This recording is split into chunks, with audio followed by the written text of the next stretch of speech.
They're doomed to stay. Go.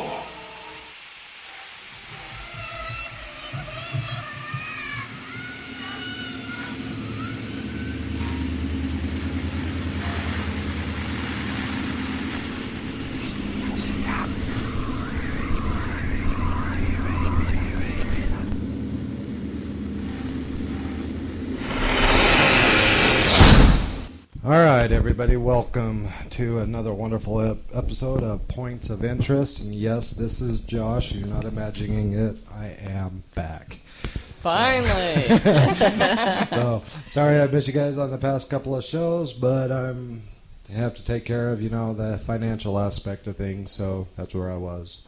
Go ahead and introduce. I actually have two co-hosts tonight. I have Terry Lee, she's back with us, and Mindy. Hello. I'm excited to be back. It's been a while. Yes, and we're glad to have you back. So yes, we are. Thank you for returning. Okay, I also want to introduce a past guest of ours who's agreed to come back on the show with us, and we're really excited for it. Hi, wife. My wife. No, it wasn't my wife. I'm sorry. Okay, but we have Nate from PI Team of Utah here in the studio with us tonight. Go ahead and say hello. It's good to be here. Thank you. Now, I know we did a lot of conversations in the past about different things on the other shows, but tonight we may have some new listeners. So let's start off with having you just tell us about your team and who you guys are. Okay. Well, we're we're the Paranormal Investigation Team of Utah. We are the local TAPS family team. So anything in Utah and parts of Wyoming and even Nevada comes to us if it's anything to do with TAPS or referred through TAPS. So. And for those of you who live in a cave or in a closet, TAPS is the Atlantic Paranormal Society, right? Correct. All right. Now, with that being said, I noticed that on your posts recently, you're actually looking for members. Yes, we are. We are looking to expand again. It's the nature of the beast when the paranormal community, you grow and then you shrink and you have to grow again. So yep, we are exactly. looking to gain a few members. Trust me, I know all about that. And so does most of my listeners because I don't stop talking about it. So what kind of members are you looking for? Is there anything specific you're looking? More than anything, we're always looking for a different approach. I mean, we don't want you to watch TV and come on and act like Zach or act like one of the other people. We want you to have your own personality. We want you to bring new ideas. And obviously, if you think you can get new connections and things like that, we're always interested in those type of things, too. Okay, so you can't go off the TV shows and think that's how it is? No. I'm out. Sorry. Are you looking? This isn't what the TV said. I thought I had it until he said. So specifically, are you looking for any character traits that they can bring to the table to enhance what you already have? Yeah, I mean, I can't say that we're looking for a singular character trait. I mean, we interview, and if you spark our interest, we're going to give you a chance as long as you don't have a criminal background. And you got to be 21. That's part of our bylaws and everything, especially being part of TAPS. So. Do you have a set time that you interview, or is it? Right now we're taking applications, letters of interest through the 6th of September. Sorry. Okay. And then we're going to interview shortly thereafter. So. Fantastic. Very cool. Now, you said you have to be over 21. Is that because you guys drink? Just curious. I mean, that could make it really, really interesting. So, I'm sure that would make it interesting, but no, we don't drink while we're out there. We're very professional. And what are some of the guidelines that you follow? Well, I mean, guidelines-wise, we do a complete criminal background check. You have to pass an FBI background check to be part of our team. Okay. I like that. That's part of TAPS rules, too, also. I mean, to be part of the TAPS family, we have to maintain that. Right. And every year we go back and do it again. Even if you've been with us 10 years, we're going to still go back and do another. Because you never know what happened last week when they were drinking. There you go. It was poppy seed dressing, I promise. Yeah, no, that wasn't spice you were smoking. I'm sorry. Well, that's really cool that you actually keep an eye on the members, not only initially, but even every year you make sure. Because you never know what can change. Now, right now, as of today, how big is your team? Currently, we are at 5 members, actually. We've shrunk quite a bit in the last little while. And then during the summer is always a slow time, so now we're headed into fall, and hopefully this next year we'll stay a lot busier. So. Things are picking up for you. Now, also, my turn. Now, also, I noticed that you guys were posting about an event that you have coming up. We are doing Night at the Museum up at Union Station again. It'll be around Halloween. I can't remember the dates right offhand. That's all right. But we're doing 3 days so far, and then depending on how busy they get and how many of our tours sell out, we may do more. So. Okay. Now, is this going to be run similar to how you guys did the benefit last fall, or this isn't like our benefit. This is just a ghost tour. So this is done through Union Station. It's their benefit. Okay, and how long does the tour last? Between 45 minutes and an hour. Okay. It's different. Now, last year you worked with like 3 or 4 different teams, and you all came together and did it. Is it going to be the same thing this year? Well, Night at the Museum, they actually invite most of the teams throughout Utah to actually talk to them, see if they want to come up and do it, commit to days. Mm-hmm. Usually ends up between 8 and 12 teams up there. Really? Wow. Fantastic. Quite a few. Yeah. Now here's a brain fart for you. I have it all the time. This is going to hit. Wonder if they would be interested in us doing a live show during Their tour. some of that event. Well, we're going to defer that right to Nate. We're going to put him in the hot seat. No, they've always been very open to different things. When we've done things there, we've been able to bring in microphones and do them live for, like, when we did our benefit and things. I would think that they may be interested.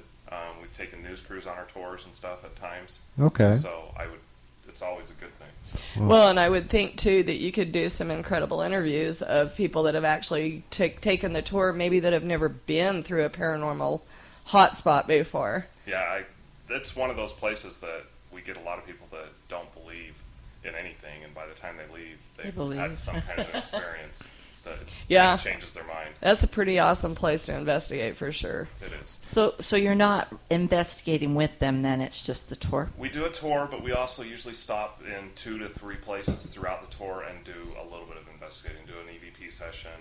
There's a couple of real hot spots there, especially by the end of the night following nights that usually we can get some activity. So.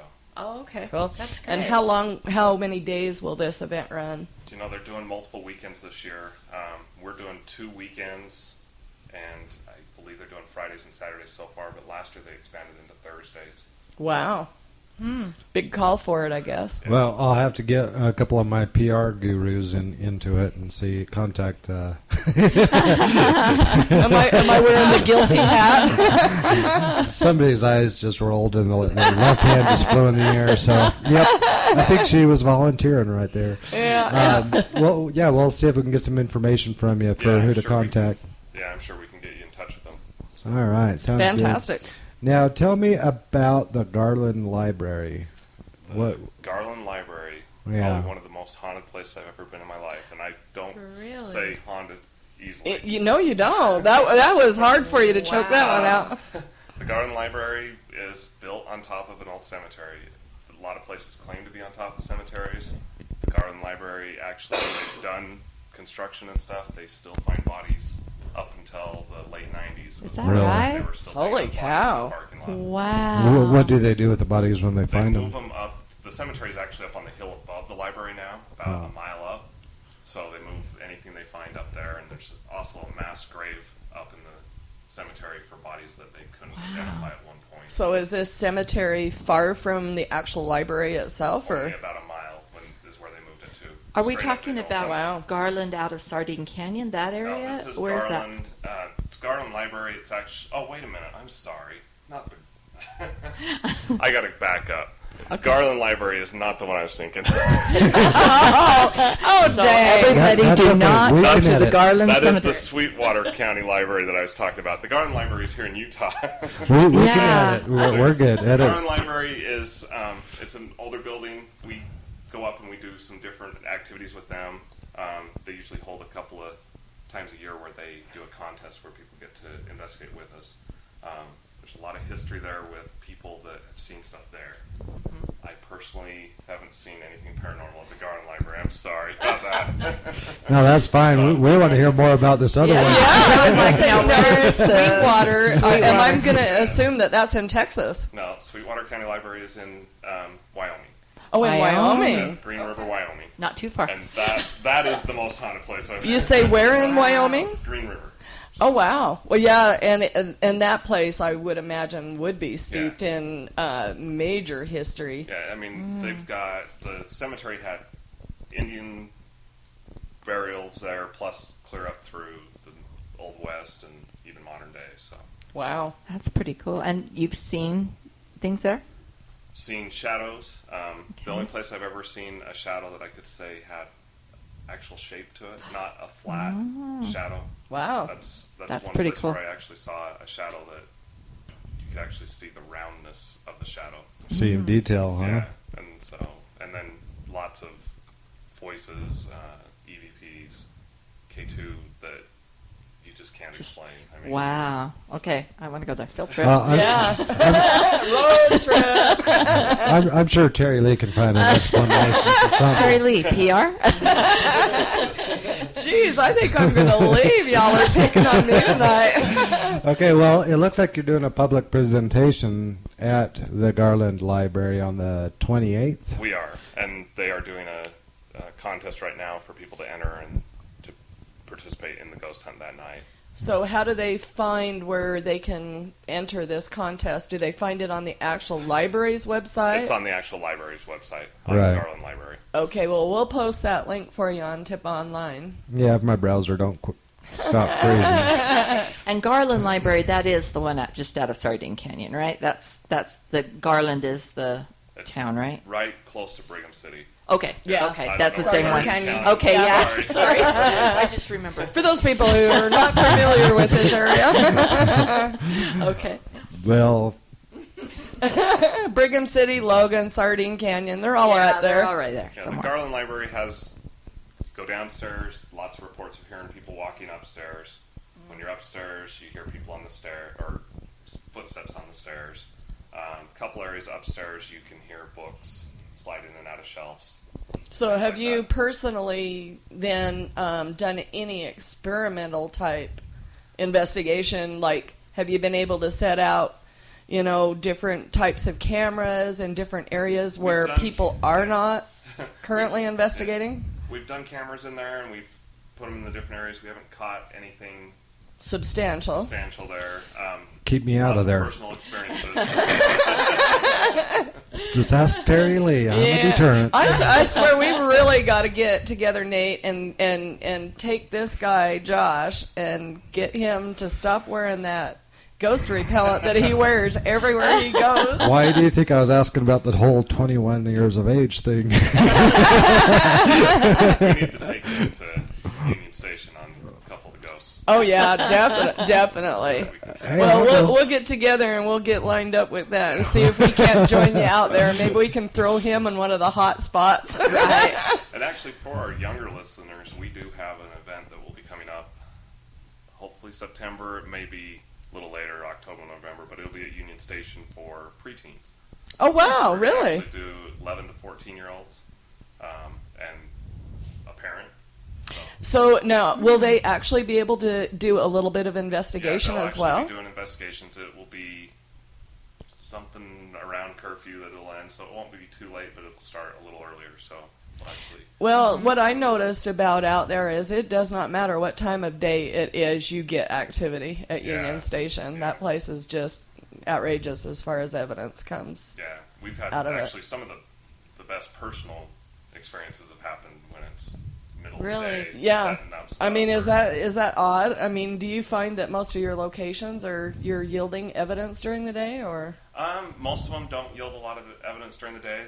The hotter places, I guess you'd call it, the Right, hot spots. hot like, spots. Sweetwater County Library, they have a book that they do, and they're actually getting ready to publish also because they've had so many reports throughout the day, the night, people walking by. It's just a continual 24 hours a day there. I mean, Wow.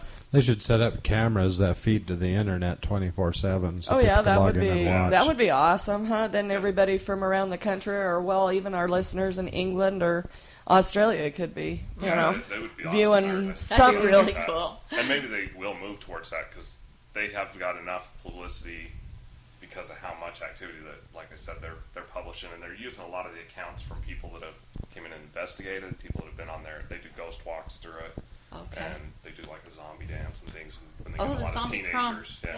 Oh, wow. It builds up. So can any team go and book a investigation, or are they pretty specific? They're specific in the way they choose teams. They want to make sure that you have a good reputation, things like that. They don't want people coming in and destroying the library because they put a lot of faith in you. Oh, yeah. Right. So. Definitely. Well. And there's the look again. There we go. I should just stay home. Nah, I'm just kidding. Well, that's really cool. And what actually brought together the concept of doing a teen investigation or a preteen? With our event that we did last year, or actually this year, sorry, we had a lot of younger people that wanted to participate in it, but because of the hours that we did it, going until after 1 in the morning, we didn't really feel it was appropriate to have 10, 11, 12-year-olds in there. So with these children, these preteens, are you finding that any of the ones that have joined your past experiences or even expressed an interest in doing an investigation with you, have you actually discussed with them whether they've had paranormal experiences or well, we haven't done a preteen one before, so this will be a first. This will be first. Yeah, but we've had, like, on our events or on our ghost tours, things like that, we've had a lot of parents that are like, we really want to bring our kids. It seems like at our house, it's more active when the kids are home or things like that, so it could be really interesting. So. Well, I think that just begs for an experiment. Well, see, the thing about Union Station is that, I mean, we've caught a phenomenal AVP over in the Browning Theater one time of kids playing, and there's only one person in there who was walking across. There's plenty of reports up in the upper hallway of kids playing. So you introduce kids into a paranormal thing in that aspect, you just might get that interaction between the kids. Yeah, that does kind of seem to catapult the reaction that you get from the entities that are there. My first EVP I ever caught was at Union Station. It's in the Browning Theater, and it's a little girl saying sit 3 times. Really? Oh, wow. Wow. Well, that's awesome. So. I just bring my dog and we'll see. We actually took a dog into Union Station at one time, too. We had a dog on our team for a while that we used. Oh, great. When we went into the Browning Theater again, Yeah. It was one of these dogs that you could go up and you could probably push it over. It was so friendly and everything, no problems. But as we walked into that theater, it just lunged and went nuts and then wouldn't leave its owner's side the rest of the night. Oh, wow. Oh, wow. So, and it was barking. And when we went back and listened, just before the dog goes off, you hear what sounds almost like chains, like somebody playing with metal chains or something. Wow. Further away from the dog. Now, I do know that that's something that the actual TAPS team itself, the mother company, shall we say, has actually tried, is working with a paranormal dog, and I thought that put a new twist. Yeah, seeing they'd be able to be just a little bit more sensitive than some humans, even. Yeah. And the one that we were using had been trained quite well to sense EMF fields. I didn't really believe it at first. Well, you approach it with skepticism. That's good. So we did some different demonstrations and experiments before we ever tried it anywhere. And Union Station was actually some of the places we tried some of the experiments up in the upper floors. Oh, I see. But it was interesting to see the responses of a dog. Wow, and then to actually get something that correlated with the reaction of the dog. Yeah. That had to be incredible. Kind of an eye-opening moment. Yeah, just kind of made us feel like the dogs saw something that we couldn't see possibly even. So. Yeah, animals are amazing. I mean, they are. I was They're looking amazing. for that EVP, but I don't know if I'll be able to find it now. Oh, the one you have? Yeah. It's just one of those, last minute, hey, I wonder. So I was letting you guys talk while I'm just sitting here going, My cat was sitting there one time on the back of the missing the EVP couch. files, the kids? Yeah. Oh. Oh, they're here? Yeah. No. Oh. My cat was It's sitting an on the MP3 back file. of the couch, and it's like, and all of a sudden it's like he saw something in the kitchen, and my back was to it, and it was so weird because all of a sudden his head just started going up, just like somebody was like walking up. So he was like tracking it. Yeah, and I'm like, okay. Yeah, and I think Something animals sense a little bit more than even what the most sensitive human. Right. I don't know if it's because of their acute hearing. Yeah. I don't know. Yeah, Right. how can you equate that? How can you wrap your head around that when your animal's seeing stuff that you're not? Right. Well, I have one of many theories. Do share. Dogs are not raised to believe it's all in your head. They're not told, "Oh, it's your imagination. Oh, you're dreaming." They can't fathom any of the stuff that we are constantly being told as we're being raised. So that keeps them open-minded enough to realize, okay, well, I see something, so I'm going to react to it. I don't care if you see it or not. It's right there. Well, yeah, because they've got to go off of what they're, they Yeah. get their information from what they see, hear, smell, or taste. Hence, if you're not seeing it, it doesn't mean that it's not real to them. Exactly. Obviously. Right. And I think that's actually a pretty good I like theory, that. Josh. Yeah, I kind of get them once a year. It's kind of the same thing like with children. They say, Right. children see spirits maybe a lot more than we do. And I think Yeah. that's the same thing. It's like they're not trained to, Yeah, they haven't- just ignore it. Yeah, they or, haven't you had know. years and years of being tainted Well, with. I think especially in our culture here in the States, probably 95% of us, if we said we heard something or saw something as a kid, it's nothing. Yeah, It's the wind. It's Your parents, whatever. your parents be imagining booking it. you Exactly. an appointment at Right. the shrink's office, going, "I think my kid's got Yeah. a problem." I have kids, and I'm even guilty of it. I mean, my daughter comes down and says, "I hear something in the closet." I'm going to tell her, "Oh, it's nothing. Go back to bed." I may go up and look. That's the dad in you. I'm still going to tell her it's nothing. Yeah. I'm not going to tell her, "Oh, yeah, it's the boogeyman hiding in your closet. I saw him last night." Even if I do, I'm still not going to say it. Yeah, but Dad's sitting there with the K2 to the front. Yeah, I was just going to say, do you take your equipment up there or what? That's hilarious. Just keep it well hid. My 7-year-old is really big into the ghost hunting idea right now. She wants to do it every night at the house, and she wants to go and visit the cemeteries, and we don't do cemeteries as a team or anything like that. But that's her idea because she's seen it on a show. So Right. So, and you're running behind her with the smudge stick, right? Well, that really does bring up an interesting question because obviously society has changed quite a bit, especially in the past few years since the TV shows have really exploded the interest and the drive into the paranormal. It's actually allowed more people to come out and be more open about it. So how do you really handle your children nowadays compared to back then where, they wake up in the middle of the night or they scream from their bedroom in the middle of the night swearing that something was there, and do you still support the whole you were asleep, you were dreaming, I think it'd take a little different approach than my parents of saying, "Oh yeah, whatever, it was a dream, you didn't see anything, or you're just imagining it." Right. I think it's more you have to kind of give it a little more thought and actually, well, I understand that you think you saw something or whatever, and get them calmed back down. And if you really feel like it's gone on enough, then maybe you'll go up and investigate your own house or whatever. See what you can find. But I yeah.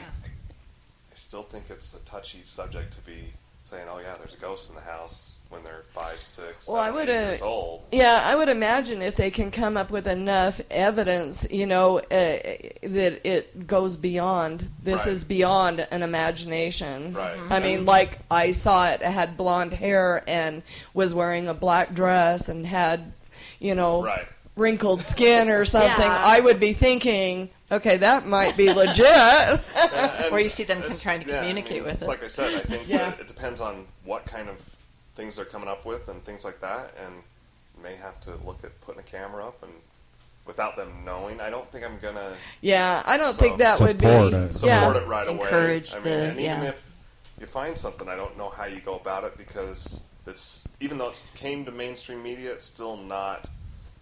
If they're going to school saying they're seeing ghosts, Yeah, it's still not still gonna quite be something that's a sociably- stigma yeah. towards them. Socially acceptable for a Exactly. child to be Right. That'd be hard claiming, to making you know, these claims. Yeah. That'd be hard to try to validate their feelings. If you did find that, Right. yes, there in fact is something here, trying to validate that, no, you're not crazy, and then at the same time, but let's look at it this way, or you know what I mean? So yeah. One of the things that actually led me to looking for a team and getting into ghost hunting was we adopted some little girls, and as we brought the third one,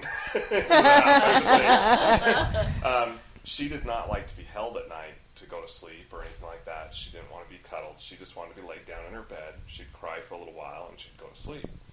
Otherwise, she'd just cry for hours if you tried to hold her.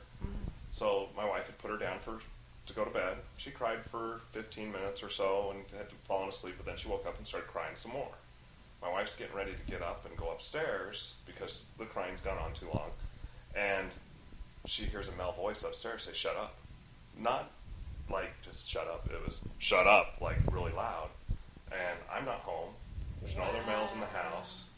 We've never had problems with voices from outside carrying into the house. So my wife just sat back down on the couch. I think I probably would have too. Okay. And, I mean, Well, wait till he gets Well, home. did it accomplish the mission? it did, actually. She stopped crying. And my wife's had experiences growing up more than I've ever had in my life, probably. So it was, to her, it was natural to some extent, but it's also something she wasn't going to go up and find out was there. I was going to say, yeah, and knowing your wife, I have kind of talked to her a little bit about that. So yeah, she, I think that even though these were adopted daughters, being around somebody that's open to the experience, you might be sending them the experience because you're open to it. So it kind of, as each one we've brought into the house, we've kind of had new activities, so we've just kind of felt like possibly a guardian or something connected to them came with them. Right. So, because it's kind of, we've added 4, and as each one came into the house, we had more activity, things like that. And I wasn't experiencing it. It was usually when I wasn't home. So that's kind of why I started looking at teams and things like that and getting into it more to see if I could get answers. Because I guess that would be perplexing to have everyone around you getting these experiences and Right. not having had one yourself. right.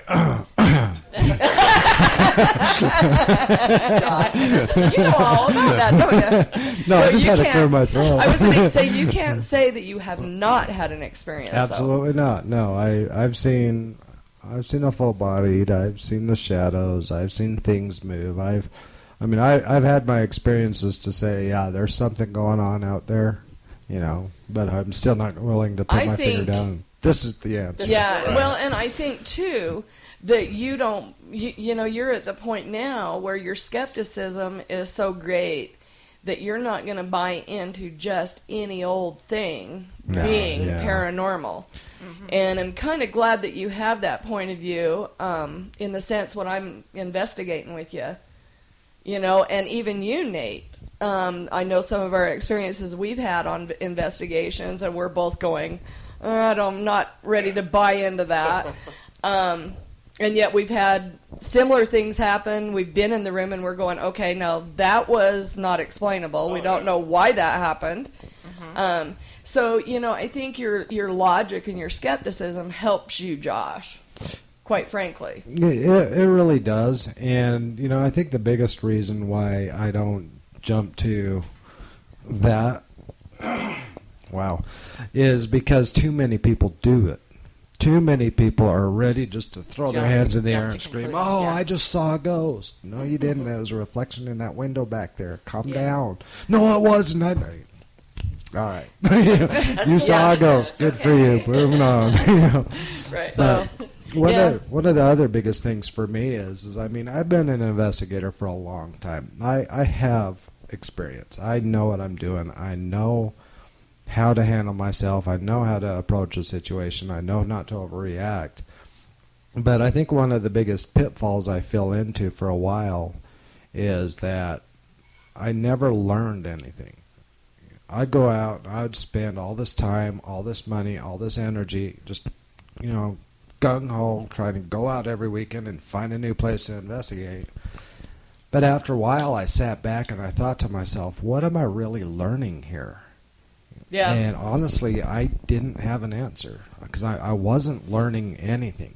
And I was going out to get that cool EVP or catch that cool photo or get something on video, but so what? Okay, you caught a voice talking back to you. Now what? What did you learn from that? Well, that there's someone there. Okay. So what Gee, that did you sounds like learn? our conversation, Josh. You know? You know, and so it got to the point where I decided if I'm going to be handling investigations, I want to either be learning something from it or trying something new every time. Yeah, that's why or helping the people that are involved. Well, I would think, and I for think that's probably a residential. big part of Nate's deal. For residential, absolutely, but I'm more referring to a lot of the public. Yeah. You know, like you've seen. That's my wife, by the way. She's one of our longtime listeners. She's your biggest supporter, Josh. Absolutely. But no, like the past few investigations we've been on, we've always brought a new experiment to the table. Let's try something new, you That know. makes sense. And so what our next one is we have a couple large mirrors, and we're kind of Scrying. Yeah. Have you ever attempted that on one of your No, I've never investigations? done anything with scrying. I know that we've had a couple of people on like some of the ghost tours and stuff that have tried some. Now, But I've never seen any. what is your definition of scrying? Well, just you know, I roughly. don't know too much about it, and that's why I've had a couple people on tours where they've like one had a piece of paper with answers on it, and they had a crystal where they're like holding it and trying to get answers off of that. See, that's how I know it too. Right. But she Okay. told me it was something No, different. scrying is sitting in front of a mirror, facing the mirror, having a light behind you, a very dim light, and going into a meditative state and watching the spirits come in and out of the mirror. Watching them walk behind you and manifest. And the experiment that I'd like to see Tippa do on one of our upcoming events is scrying, but having multiple cameras being able to take pictures of the mirror and the person facing the mirror, and seeing what we're actually able to pick up on our cameras. Oh, okay.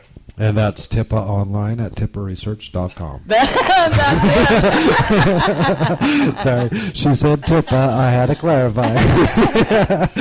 So that to me would almost beg for me to try, only because they say that spirits are not only more capable of manifesting in the reflection of a mirror, but if you've got multiple cameras faced at it, you're going to catch something if something happens.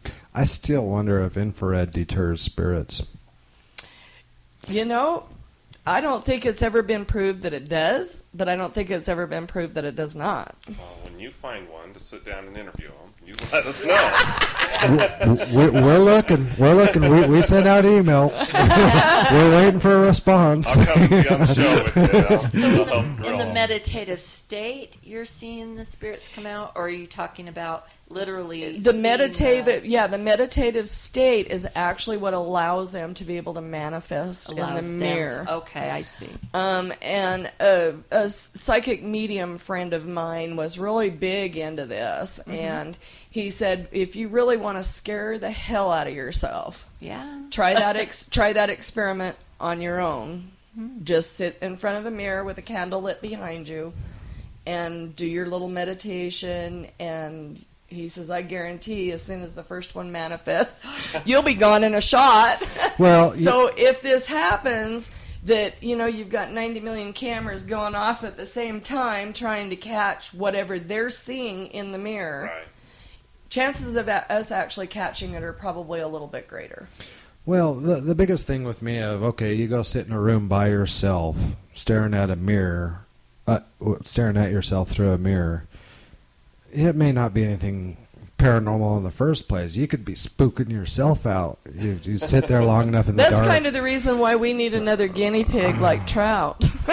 Yeah. Trout, are you listening? I don't think Trout was real thrilled about the whole electroshock thing. Yeah, it was a whim. Poor Trout. He really was a trooper, though, and that was an awesome experiment. I don't know if you've actually don't know. scene. I'll let Josh kind of describe what we did. Poor guy. Yeah, after I explain it, I'll try to pull up some photos or something from it. What it was is we were trying the Gansfield experiment. You familiar with that one? I'm not. Okay, I know once I start explaining it, you'll probably recognize it. What it was is where you put the ping pong balls over the eyes, and then you put a headband to completely black out their vision so they can't see any light at all. Okay. But the ping pong balls are there so you can still open your eyes. You can still open and close your eyes and like look around. You just see pitch black. Then you put headphones on that is playing nothing but white noise, and you're just taking away their senses. Right. The sense of sight and the sense of hearing. And this experiment has been scientifically proven to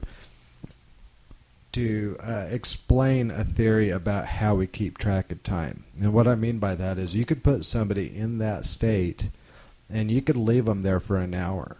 And then after that hour is over and you pull them out of it, you can ask them, how long do you feel like you've been in there? 10 minutes? 20 minutes. They literally can lose track of time because your mind subconsciously uses triggers to help you keep track of the time. Well, I mean, yeah, that makes sense. Even with just deep sleep, there's times that you wake up and you're completely lost in time. I mean, you think it's morning, way later or way earlier, right? So that makes a lot of sense. And so we tried that experiment down in the basement of a well-known active place. Upcoming event. But coming to you soon on Tip Online. But what we kind of added to it, and it was like a last-minute whim, except for the tens unit. But what we did is we sat him in a chair, and we got 4 different containers, and we filled them full of water. So we put each one of his feet in a different container of water, and then each one of his arms in a different container of water. That really does sound like electroshock therapy. And then Terry Lee brought her TENS unit, which is, I don't know if you're familiar with those. I know what a TENS unit is, yeah. But she attached one to each one of his limbs. Okay, what is a TENS unit? Sorry. It does electrostimulation to the muscle mass in your body. It's literally there to stimulate blood flow to an area of an injury. Yeah, I to stimulate. Yeah, okay, exactly. I think I know what you're talking about. So, yeah. Okay. But so what we did is we put them all together, and then the last thing Terry Lee wanted to do is get duct tape and tape him to the chair. And I'm glad we did because well, we actually did it with the owner of this place.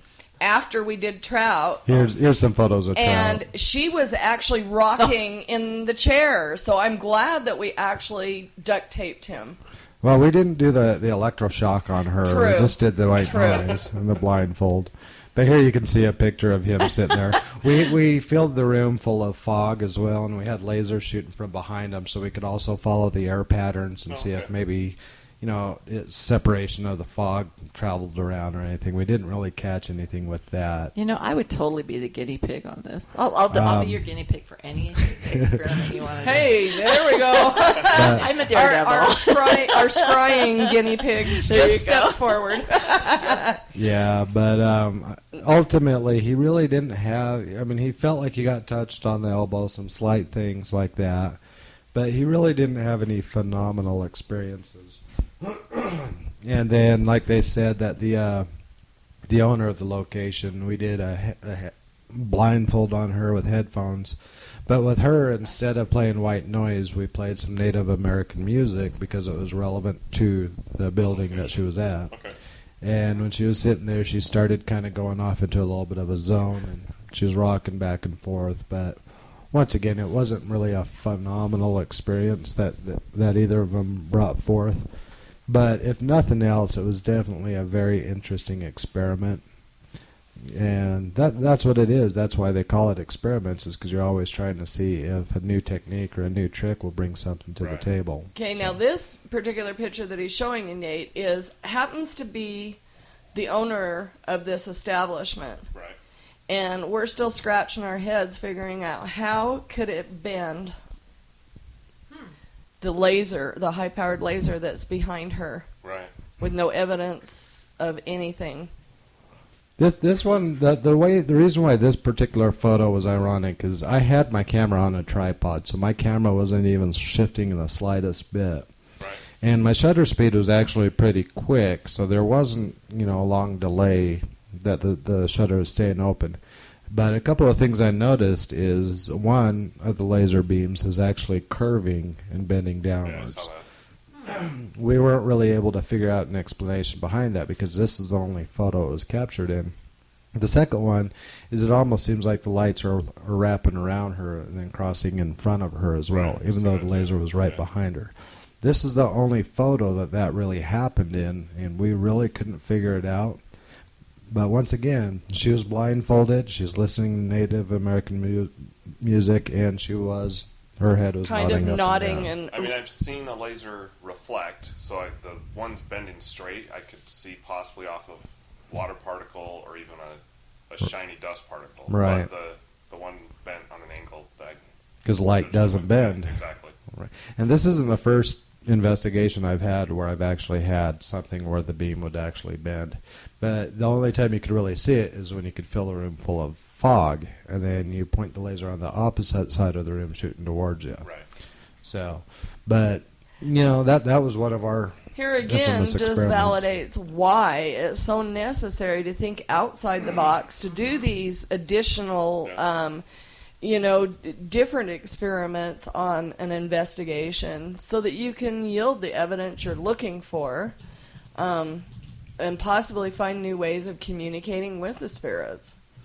Yeah, and our last investigation at the Rio station just last Saturday, we had a psychic / medium, what was it, Connie? Connie Hildenbrand. Hildenbrand. Hillenbrand. Connie. Yeah, Connie. And her theory about ghosts and the knocks you hear.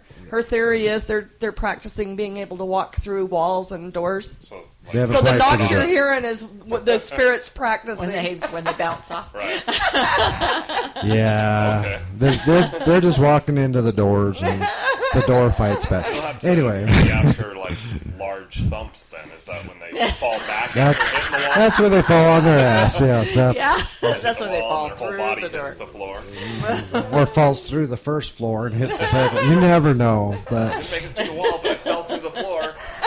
But we actually did a session at the Rio with her, and to where originally I was going to have her do a reading on me because I always ask to get readings on me, but some reason people always end up not doing it.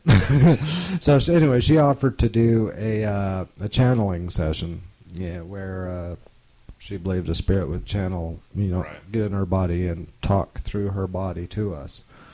And we sat there, I think it was about a half-hour video clip. I recorded the whole thing, and so did Terry Lee.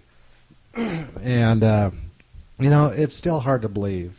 Somebody's sitting there saying, okay, my name's Mike, I'm a guy, I died in, I don't know, the early 1900s, and I was a ticket agent, It's hard to believe, but some of the things that I found interesting during that session, which I really didn't notice until I watched the videos, are how quick she answered the questions.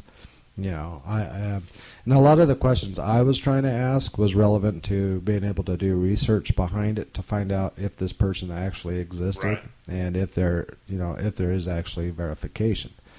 Which, of course, the argument could be, well, she researched it beforehand, whatever.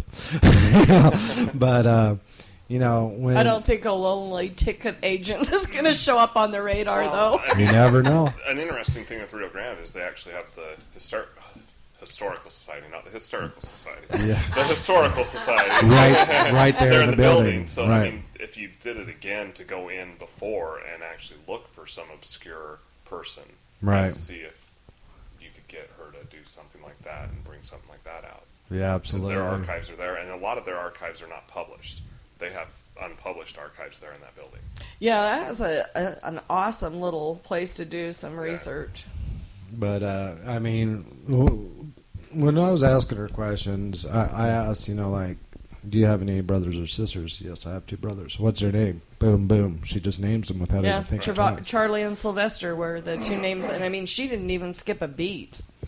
Asked why he was still there, and our response is, because I like the place.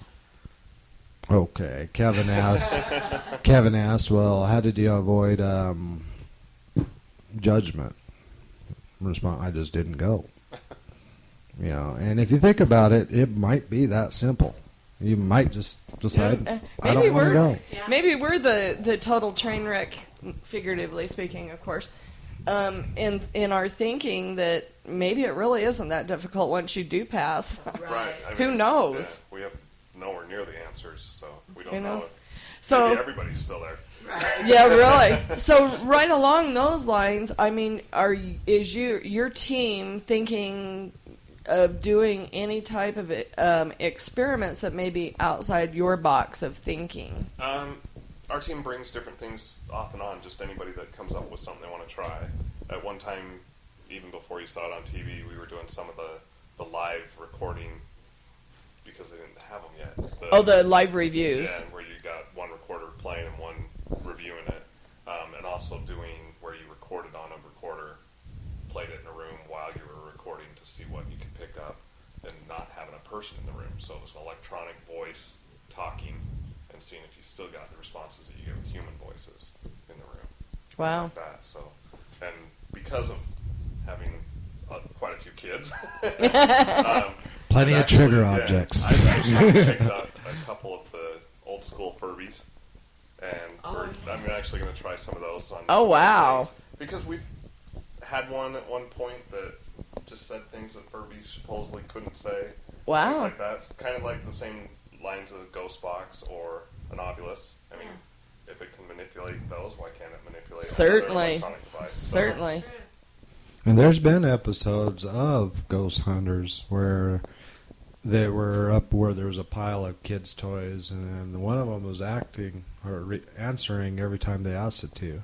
So yeah, it was. I remember that a dinosaur or something that. Yeah. Like Godzilla or something. I remember. Yeah. We actually in my house. It's one of the few experiences I can say this happened in my house. And I can't explain. Most houses have smoke alarms these days. Newer homes. All of ours are hardwired together. Middle of the night, one starts chirping. So get up, find a battery, change the battery, get back in bed, another one starts chirping. Get up, change battery, just barely getting back in bed, and one starts going off. Like fire alarm. Wow. Figure out it's the one in my room that's going off. And so, because at that point I'm kind of like, am I really even awake? Because I'm now on my third one. So I go and get a step stool, get up, unhook it from the ceiling, pull it down, still going off, which it's got the backup battery. Take the battery out, and it's still going off. At this point, my wife is awake, and she's going, shut it off. And I've got the battery in one hand, going, how do I shut it off now? I shook my head. I'm like, I don't know what to do with it. She's like, take it outside. So I took it down, put it in the garage, and 4 hours later, it was still beeping. Holy cow. Really? There's no power to it.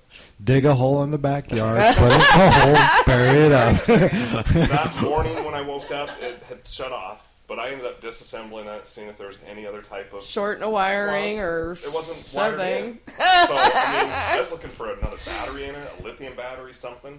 Wow. A really big That capacitor. still in my garage. I was Bring say, it I over. think I'll so, play yeah. with it. Because our house is set up the same way. If one goes off, they all go off. And we also have a carbon monoxide detector too. Right. And see, my wife tests that about every night. Because they put one in the kitchen. It's the stupidest place to put it. But they put one of the smoke detectors right in the kitchen. So every time she opens the oven, A little bit of smoke. Yeah. she tells me the alarms are going to go off, so I assume the position right by the smoke detector. Yeah, they're loud and annoying. Yeah. I mean, I've got a new one replacing it, but that one's still sitting in the garage. I just haven't been able to bring myself to put it back up. It's possessed. Well, I mean, I spent an entire night listening to it, and I just... I Hey, would. when lamps turn on and they're not plugged in, give me a call. That happens a lot at my house. So. Oh, really? Yeah. Yeah, I That would have. be good. My dad's a prankster, obviously, as much so on the other side as he was when he was here. Now, if they're touch lamps, that don't count. It wasn't a touch lamp. Okay. Just making sure. Do you hear the little click? But she didn't say put it in. Well, I think she may be kind of, just teasing you. Was that on a Friday night when I'd had too much to kill you? That was after they confirmed you were 21. Oh, Lord. Hey, I'm on your website, and I just came across some EVPs. Do you recognize any of these? Let's see. That was a trick question. Oh, there's your Sweetwater County Library. What did you pick up there at that one? Did you get anything good on that one? Let me hop in. Not found. Okay. We are in the process of updating our website, so. If you need help, let me know. I know somebody who's decent at it. So. Fort Douglas. I wasn't with the team when they did Fort Douglas. And what about the old county jail? Utah County Jail, we've got a few different ones we've caught. The door slamming. All the jail cells in Utah County Jail were either closed and locked closed, or they were welded open. So to hear a door shut is impossible. And yet you were still hearing them. Yeah, Is that the top one here? No, this is the third one down. Okay, because it's had another door slamming. Oh, So. then the second one might be also, so. This is another sound captured in the cell. Very unsettling. Okay, I'm going to see if I could play this without screwing everything up. Yeah, good luck. Stop that. Some of my poor people are having problems on Tuesday. They couldn't figure out how to stop the echo. No, it wasn't echo. It was echo. Well, okay. Yeah, it was. I figured it out, though. I sat down and listened to it. It was an echo. Okay, let's try this and see if it works. So please, if you want to communicate, do something.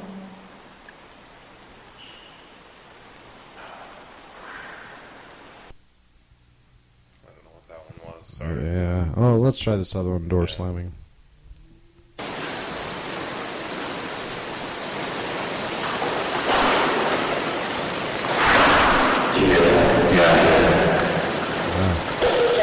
That didn't sound right. Let's see. Try it again.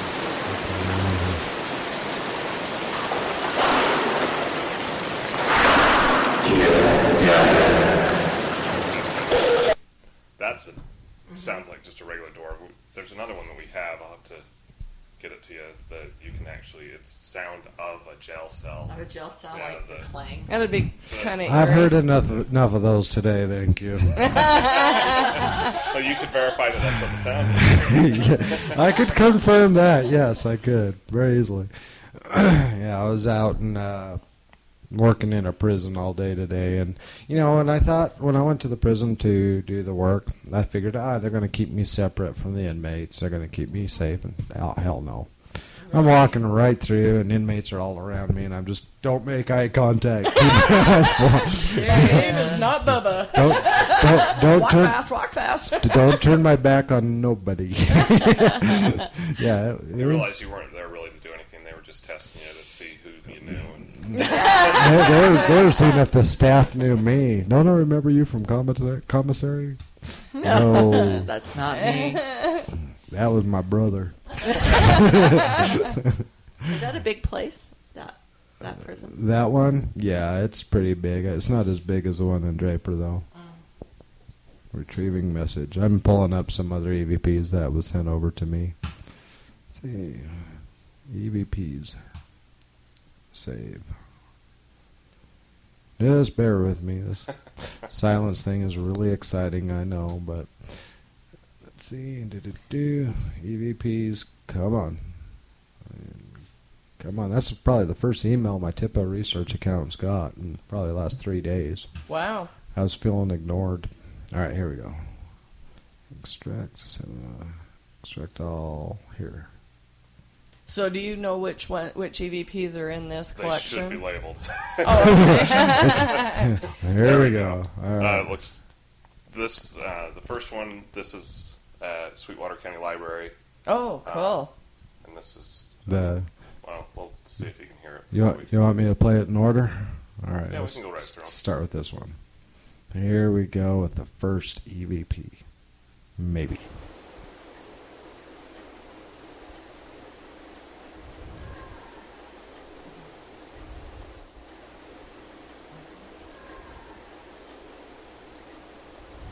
I heard it. Yeah.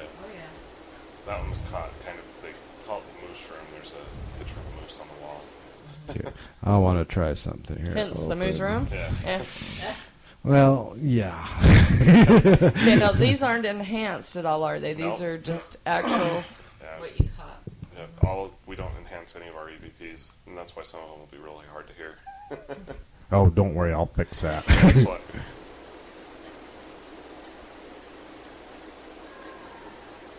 Almost sounds like words right now. It says hello. Is that what it sounds like it says to me? You know, when you're up there, you hear continual. I mean, just Just every time chatter, you- chatter, yeah, chatter, Just huh? different things in different areas. Sometimes it sounds like it's right there with you, Wow. Okay. and then other times it's at the So whole it's other end of the pretty- library. It's active. A Wow. lot of the time you'll start out the night and it's not too active, and then it just seems That to pick starts up and picking pick up. up. And Okay, so what I did Gotta is go there. I normalized the audio, and now I'm going to try to remove some of the hum and hiss. Let's see. And it still needs to be louder. Amplify. We'll triple the volume. We'll make that sucker loud. Here we go.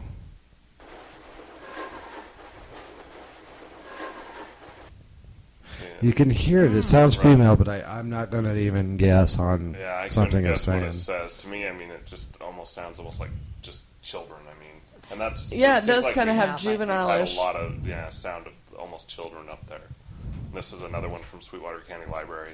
Now, here's my question on this one. Are we actually going to hear similarity between the last one and this one? I guess we'll find out. Yeah. As soon as I clear my throat. Here we go. Can you please do that again? That was awesome. Oh, wow.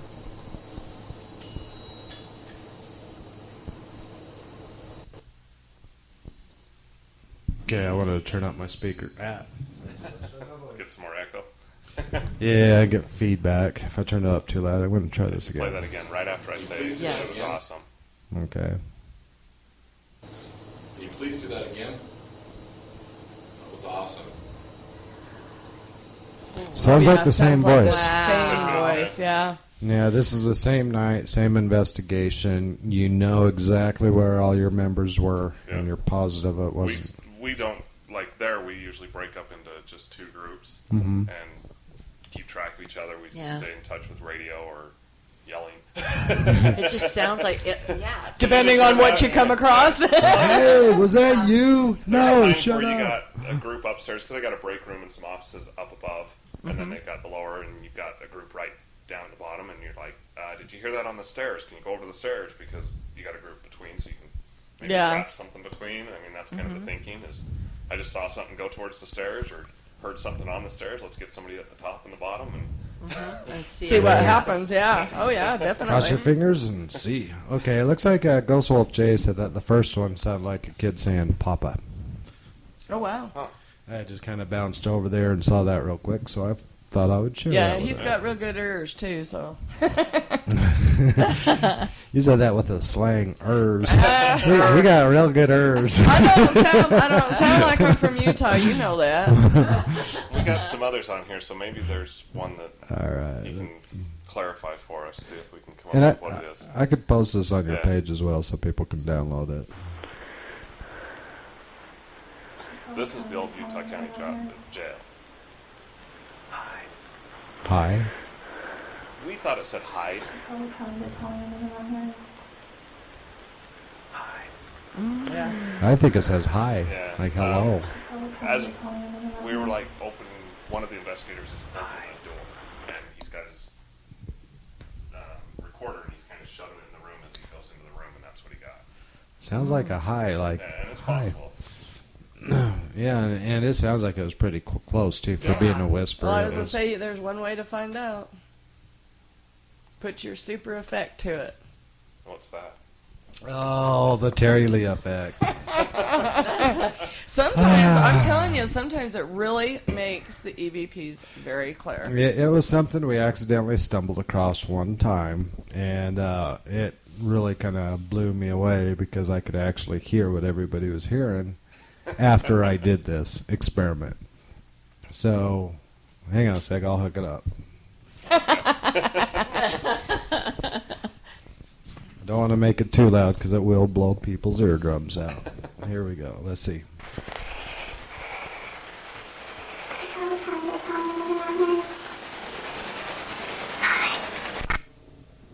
I'll just highlight the one part where you hear it.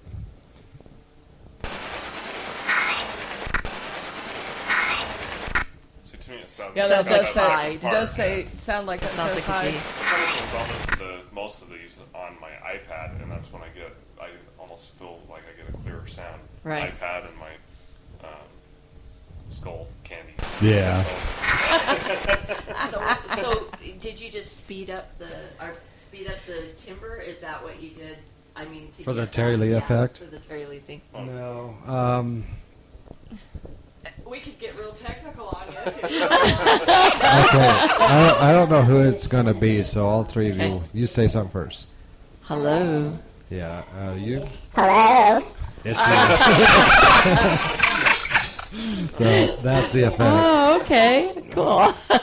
It's something that this control board that I use for all the microphones. Okay.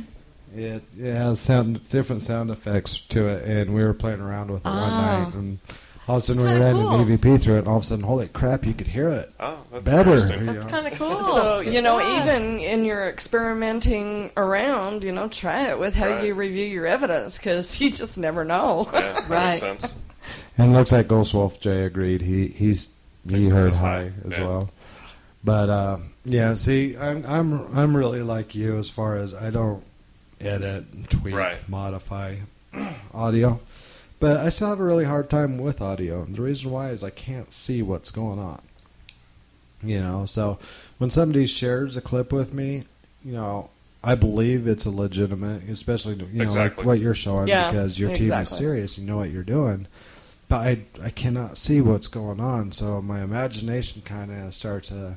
Okay, you walked in. Somebody said hi when they were walking in. Maybe it was the investigator. They just didn't, Consciously Exactly. weren't aware I of what understand they were you're doing. saying. But I've had that holy grail of evidence myself, which I don't call it evidence, but I just threw that one out there. Point of interest. Well, I Ooh, mean- slip of the lip.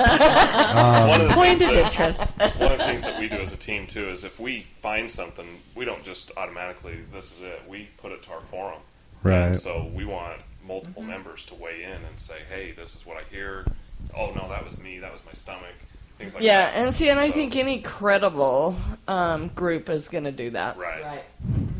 Well, we, about a year ago, maybe it was about a year and a half ago, me and my former co-host, we did this experiment because we did this investigation, and he thought he recorded a shadow in a doorway, and he was really excited about it. Came back here, we reviewed it. It really, really looked interesting. Till I lined it up with another one of my cameras, and then we realized it was his elbow with the infrared light, with a surveillance camera behind him. But, the pattern of the shadow and the pattern of his arm, at first, it didn't look like they were moving Right. in sync until we did that. So we posted that video without telling everybody what we had discovered. We just posted the video and said, okay, what does everybody think? I'd say 9 out of 10 people all was saying, oh, you got something. Oh, that's a dark energy. Oh, that's an evil spirit. Oh, this, all that. Then we released a second video saying, yeah, we figured out what it was, and you could see the surveillance with a small box of his footage so people could see what was actually causing it. We still had people arguing with us. I don't care what you guys say. That's still, that's a ghost. Oh yeah. I mean, we ran into it like with Union Station. We've had people send in evidence, and a lot of the time we'll post it right away. This is something somebody sent in, clarified it's not our team. Right. And then we kind of get feedback. And one of the ones we did, it was a picture in, they call it Area 51. It's just an area that they hadn't really accessed until that event.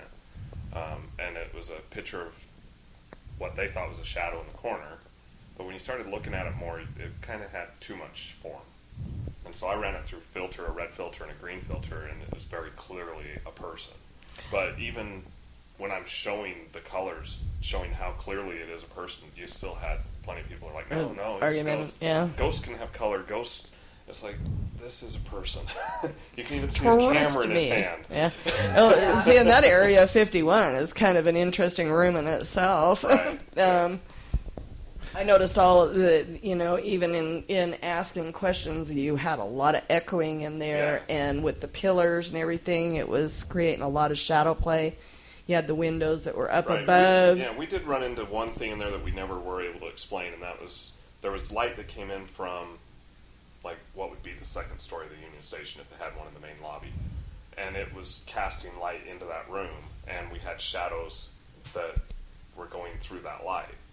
So I actually went out, used a ladder, got up on the windowsill of the room, Wow. and I could not recreate the shadows. Even Right. being 12 feet tall, I couldn't recreate the shadows. So that was interesting in that sense. But it was clearly, we're watching, and it's clearly somebody walking Wow. through it. And I walked through the whole lobby trying to figure out how we could do it.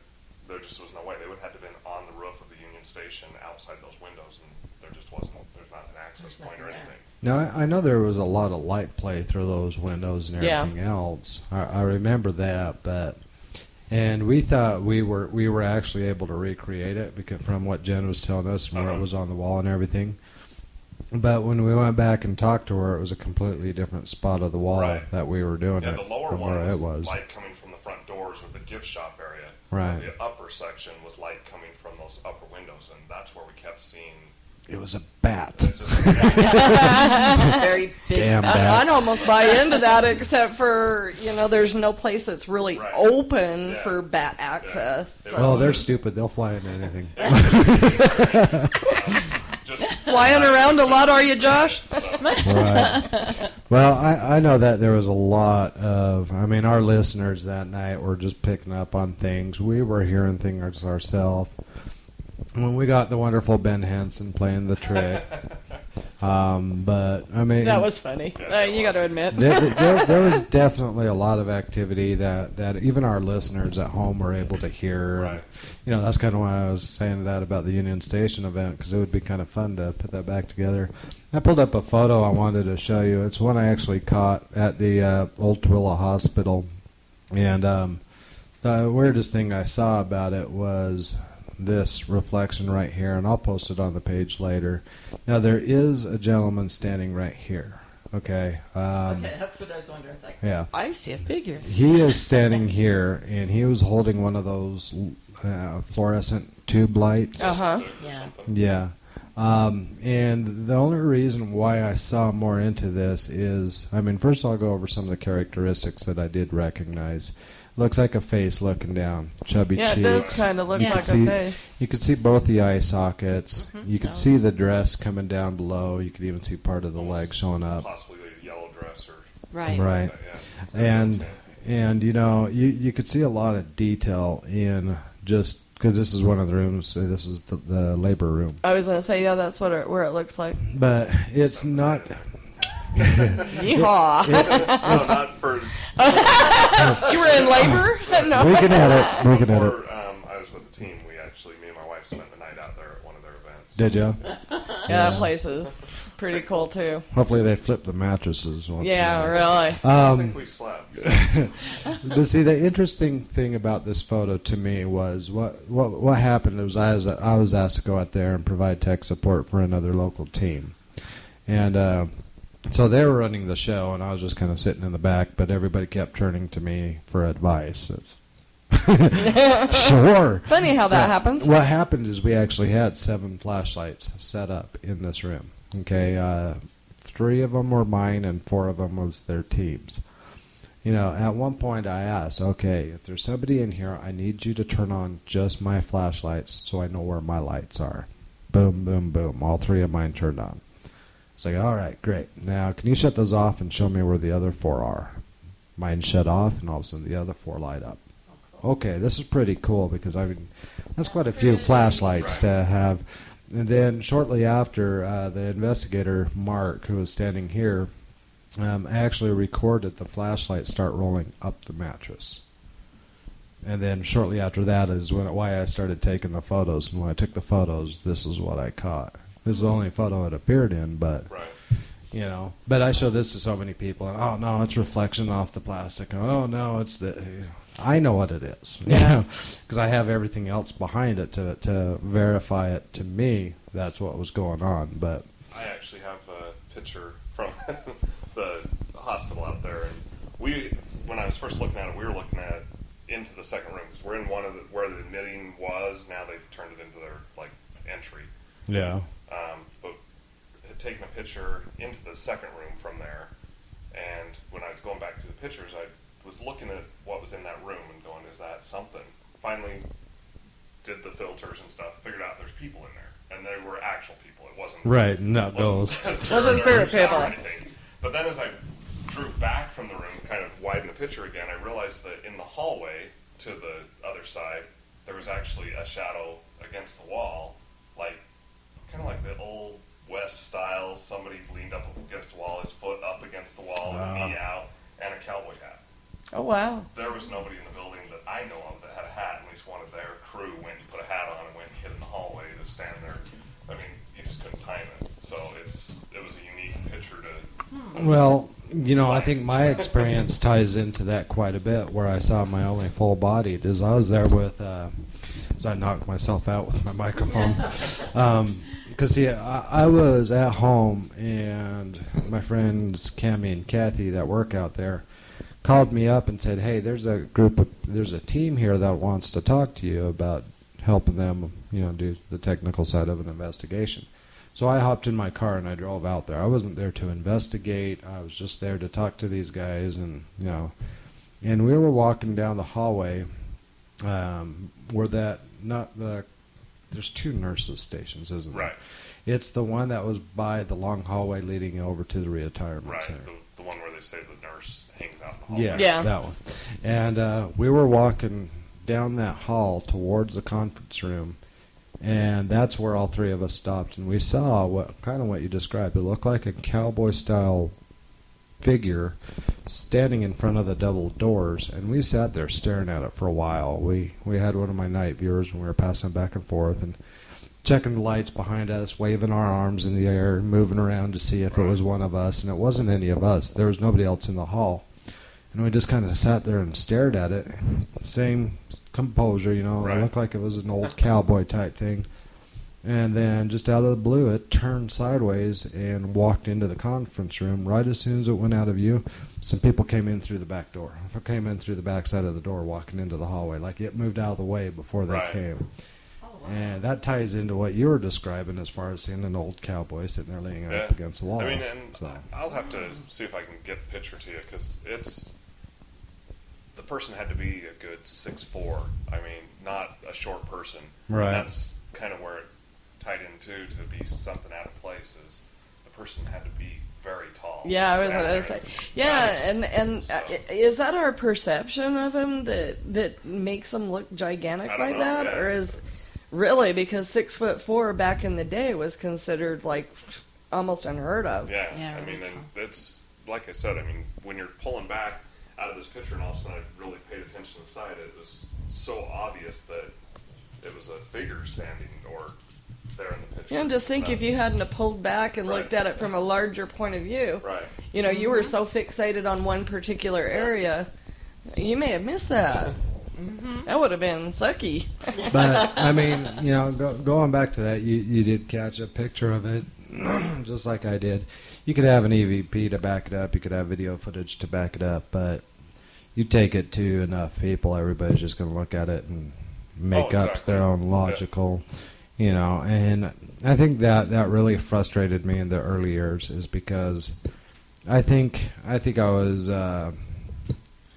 not juvenile, but I was so much of a green, I was so much of a rookie that I was out to try to prove it exists. Right. And I finally had to come to the conclusion, you're not going to prove it. You know? Well, you prove it to yourself, but you're not going to go beyond that. Exactly. You know, you can give other people a place to have their own experience, and they could prove it to themselves, but no matter what you get, no matter what you find, no matter what you hear, no matter what you experience, you're not going to be able to convince somebody who just doesn't believe. Right. Unless you put them in this situation, let them experience Exactly. it themselves. Yeah. You know. And then they have to agree to that. Yeah. So is that something that you guys as a group, Nate, deal with? I mean, is that something that you try to, really emphasize is we're sharing what our opinion as evidence I do that is. a lot because I do a lot of the Facebook and get a lot of the pictures. People sending pictures. Oh, this is an orb. Can you tell me about it? And just over and over, I tell people at least I see the orb with my naked eye floating in the air. I'm sorry, I really have a hard time with orbs. Just tell them what I do because it always lightens the mood. It's a ghost fart. that usually shuts them up right there. Yeah, that's a good one. I do get it a lot of people with orbs, and there was one that went around Facebook for quite a while, and it was a reflection of a face. It was a face and an orb is the way they were describing it. And I actually ended up contacting the person that had originally sent it out, and they sent me some of the other pictures from that same day. And the face was actually the reflection of one of the two people in the picture facing, and it was on a water droplet.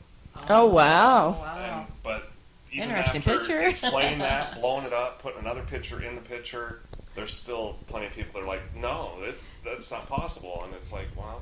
Well, see, you should have approached it like this. May not be paranormal, but dang good photography. Exactly. It was an amazing picture, without a doubt. And Yeah. the fact that little water droplet, but you were able to find other water droplets that would substantiate it. The texture of a shirt in this one over here. Right. You could see a leaf reflecting off the tree in this one, and that's where I was able to show it to them. And the original person was very thankful. They're like, I'm glad it was actually bugging my wife, things like that. But some of the other people were like, no, this is You're wrong. This You're is wrong. Brooklyn, Yeah. But it's still my opinion, but that's what I found. So are these people that are wanting to buy into it, is it because they so desperately crave paranormal activity that they are willing to buy into anything? I don't think you could generalize it to one answer. Yeah, exactly. Everybody is different. They have their own reasons. They have their own motives behind why they want to believe that something. They may be afraid, and it may be a fear trigger that it's paranormal. Somebody else may be excited and want that experience. Other people may have had all their friends just fill their head so full of crap that they eventually started believing that's what it was. Something like the water droplet thing. I'm getting pretty good at photography now and a lot of things I do. Right. And it would be interesting to sit there and make a video and recreate a photo where you could actually see someone's face in the water droplet. Yeah. Record the video of how you did it and then show the ultimate photo of, Right. okay, look at this. This isn't photoshopped. This isn't edited. This can actually take Get the lighting place. just right and the reflections. Right. Yeah, it'd be really neat to be able to recreate. So. Well, kudos to you for being able to actually find the actual reason behind that Right. picture. Well, and it's just more than anything the fact that I have a hard time believing that an orb floating through the air that I can't see with the naked eye is anything other than a piece of dust or a bug or something like that. And have you seen that? Huh? Have you seen an orb? I have. Okay, so have I. There's So. a cemetery in Ogden that I've witnessed an orb that kind of follows the path of the road. Really? Yeah, and it goes for a good quarter mile and then just disappears. So you're And saying it's not every night or anything like that, but I did happen to get to witness it, and other people have witnessed it. Take a mason jar and catch it like a lightning bug. So you're saying that you believe in orbs, that they're a possibility. However, It's the just majority impossible. of the I believe ones that are an few orb and far is between. Some kind of manifestation of energy, an actual physical orb, Orb. that you almost could touch because it's right there. You can see it with the naked eye. But it's just so hard to prove it on a Right. photo, on a video, because Exactly. everything looks like orbs, and everybody will smear photos of any kind of dust Yeah. throughout. I've seen them too. I've seen them in Idaho at a mill. I actually saw a whole cluster of them. They were green, and they were just on the other side of the room, and they were just dancing all Right. over the place. I was like, holy crap. I got up, walked over there, was looking at the wall to see if there was holes in the wall, and see if there was an explanation behind the wall as Right. to what I was seeing. There was no Well, and explanation. here in Utah, we don't have like lightning Like bugs or bug anything shower. like that. Right. So I mean, you see something with the naked eye, yeah. That's a light. There's something to it. I mean, I'm not saying it's a ghost. I'm not saying it's even paranormal. I mean, just a burst of just energy. Be, yeah, a natural occurrence that causes that ball of energy to certainly flow. So, well, sorry, somebody was trying to link into the show, but her phone wasn't cooperating. It's probably because it's not set up for the phone. Yeah, it'll take me a half hour to explain how to do it, so I'll just do that another time. But yeah, I mean, I agree. Photos of orbs there, you can't really. It's just too easy to misjudge it's too easy it. to modify them too. I mean, you could take just about any photo editor and you can put an orb into it just with using an eraser. Yeah. So I mean, yeah. Which leads me to another scenario. A lot of times people will say, well, I could recreate that ghost or that picture on my computer, or I could recreate this on my computer, therefore it creates doubt, which creates debunked. Yeah. Now, I have a hard time with that because I don't think there is anything you cannot recreate on a computer. You can make a car look like it's driving down the road. Doesn't mean cars don't drive down the road, you know. But it just proves that you can also do that on a computer. Exactly. Yeah. Right. So, I mean, since you can do just about anything on a computer that you can physically see yourself, it's hard for me to say just because I could do it on a computer, therefore that it creates doubt, because I think that for me, this is just my opinion, for me, that just kind of limits, you know, as far as what you're willing to accept. Because if you can recreate it on a computer, therefore there's doubt, therefore it's not any good, well, you just might as well close up your case and be done, because... Exactly. I mean, you go back far enough and there's... Ghost hunting goes back into the 1600s and even before. And A little bit different technique, Right. but I mean, still in essence the same yeah, thing. You're still yeah. trying to initiate communication Yeah. with Exactly. spirits. Well, and you get to where photography first came in, and there was already instances of things showing up on photography at that point before Right. there was computers to modify it. Yeah. Right. So for people to say, "Well, I can do it on a computer," it just means you can't. It's not real. It's like no, because even before there was computers, we were able to find Exactly. some of this stuff and Exactly. record of it. But then it goes back to the same thing. I'm not going to be able to convince everybody Right. of what my I'm not experience is. Exactly. Exactly. That's And what I meant don't to. really think that that's our job as paranormal investigators anyway. We're there to provide a service, whether it be for a residential or be for an event. We're there to provide a service for whomever we're there for. And if you're willing to agree to disagree with what we present as what we've captured, you know, Well, and great. even when I tear somebody's picture apart, that's all what I think of it. I still always finish with, it's still your picture. You know what was happening in the location. I wasn't there. I mean, so I mean, if you believe it's something, more power to you. It's yours. I mean, See, you're I not going to convince me with a picture most of the time. Exactly. If you send me a picture, a video, and an EVP, that and- all correlate and at the same correlate, time. and Yeah. Then you're going to have a little more response from me. I may even want to come up and see it, but just Right. a picture of your living room with an orb by your daughter's head, I'm sorry, it's See, for me, I have the easiest argument, Ender. You know, this is my opinion, but it is an interesting point of interest. Exactly. 'Cause, you Well, know, and like I said, if nothing else, you know, they've obtained an awesome shot. Exactly. And, you know, you part your ways. They go on believing what they believe, and you go on with your little life. And blow it up, start your website, put it on your living room wall, whatever you want to do. Start a Yeah. team. My opinion. Yeah, exactly. Start a team. Exactly. Call yourself an expert. That's right. And we'll watch you fade into oblivion in about 2 months. Yeah, you know how many people didn't think I was going to last after the first year? Well, you know, It's I surprising. think that is kind of a commonplace too, which is why I kind of think that Nate's group, you know, is kind of got the game plan going, because you are a TAPS team. Well, and we've been around since 2001, so we're not. just Yeah, it's not like fly you're by going to night, be, we're gonna be yeah. gone tomorrow. So. Yeah, you're not a flash in the pan. Can I ask you too? So, okay, so being the Utah TAPS team, how did that come about? I mean, how did you become the TAPS team Yeah, for as Utah? a team wanted to be. I wasn't with them at the time when they actually became, but they decided they wanted to have that affiliation. Uh-huh. You actually apply with TAPS. They review your team. They you have to do criminal background checks, obviously, if they decide they're going to even entertain the thought. Right. They look at your record. They look at your history. They even can contact your clients and see what kind of Oh, wow. and References. then they'll decide if they're going to let you or not. And then they kind of, based on that there was no other teams in Utah at the time or anything, that's why we have such a that's large great. area. You go into some of the areas of California and stuff, and they have a much more Yeah. smaller area, but they also have more population. So, Yeah.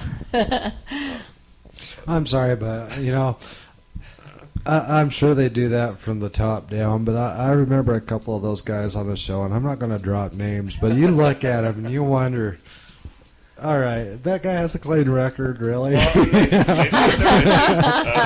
They've had, You think? It's just like anywhere, you have people that get through, and I don't know about what they did at their show level or anything, Right. obviously. And I'm sure people could still I was like, yeah, we did the criminal background check, here it is, and show a copy of one of the other ones if they really wanted somebody. Just change the name Right. real quick. Yeah. So, Well, I'm not Names have saying been they- changed to protect the Right. guilty. I'm not saying that they I have a wanted my record. brother on but there, so I copied my sister. says here she was pregnant. we now call him Greta. Why does it say he was pregnant? Yeah. Well, Well, he was. there was that one time back in college. That's We do funny. have a board at all times, the board of 3 directors, so that it would be more difficult. Exactly. Like that. So again, to reiterate where you're at with your group, you are currently looking for investigators. For We those are. who joined us a little bit late. Yes, we are. We will take on, well, I mean, if we had 30 people that all applied and all had the right personality and the different character traits, had something to bring to the team, we might bring all 30 on, but usually it ends up that we bring 2 or 3 on at a time. So Yeah. a case by case basis. Yeah. And how do they go about submitting their application to you? They can go on Facebook and get some information there. You can send it right there, or you can go to our website, which is pitteamofutah.com, and we have a spot on there where you can. And the Facebook page is actually spelled out. The Paranormal Investigation Investigation Team of Utah. Yeah. Because I kept typing PITU and kept getting Jenny. But if you go under her page, you can actually Yeah. click the link from there. We have tried multiple times to get it to link in Facebook a different way, and Oh. for some reason it won't let us. There's a NASA team that's a PI team, Ah. and so they won't link it. I that found way. them. Yeah. I found them actually. Yeah. And I don't know what they do. So probably nothing anymore. So it's paranormal. It's Investigation investigation Team team of of Utah. Yeah. Yeah, because there's a couple PITU, the Smurfs. I don't know. Los Pilutos. This is Pit UFOs. So, okay. Well, I mean, if you find a Smurf, that could be paranormal. How did they become blue? It's probably more along the lines of being 21. I think it's a game, actually. I just clicked on it. Pitu first two. Okay. Well, I'm not going to get caught up in that. So. Well, that's really cool. Now, tell me a little bit about, okay, so you have this person came in, put them through the interview process, they passed the background check, they're 21 years or older. You decide, okay, we're going to bring you into the team. What do you do with them at that We point? do a probationary status of minimum of 90 days, and during that 90 days, they have to participate in our forum, and they have to attend at least 3 investigations for us to have some kind of an idea of what they're like on an investigation. If we can't, let's say we hit a slow point, or we just got investigations where we aren't going to take a brand new person into somebody's home, Right. something like that, we will extend the probationary period to make sure we still have a chance to evaluate them. To fill in Obviously, that slot. And if somebody's just not going to work out on the first time out or whatever, we're not going to extend them through 90 days just to try to change them or anything like that. I mean, if there's some people that Yeah, I was going to say aren't gonna- definitely the red flags would come up. Exactly. Yeah, you don't really want to drag them around like dead weight. Oh, yeah. I mean, you've always got the people that are going to fake evidence and things like that. And if anything Oh. like that, Yeah. Yeah, we're not gonna can't have that. We're not gonna It's like, do no. those kind of things. Right. There's So, enough real things out there that you got to sort through. You don't need somebody pretending. oh yeah, definitely. So what do you allow them to do during this probationary period? I mean, are they fully engaged with what you're doing, or they participate fully, other than like our confidential locations, things like that.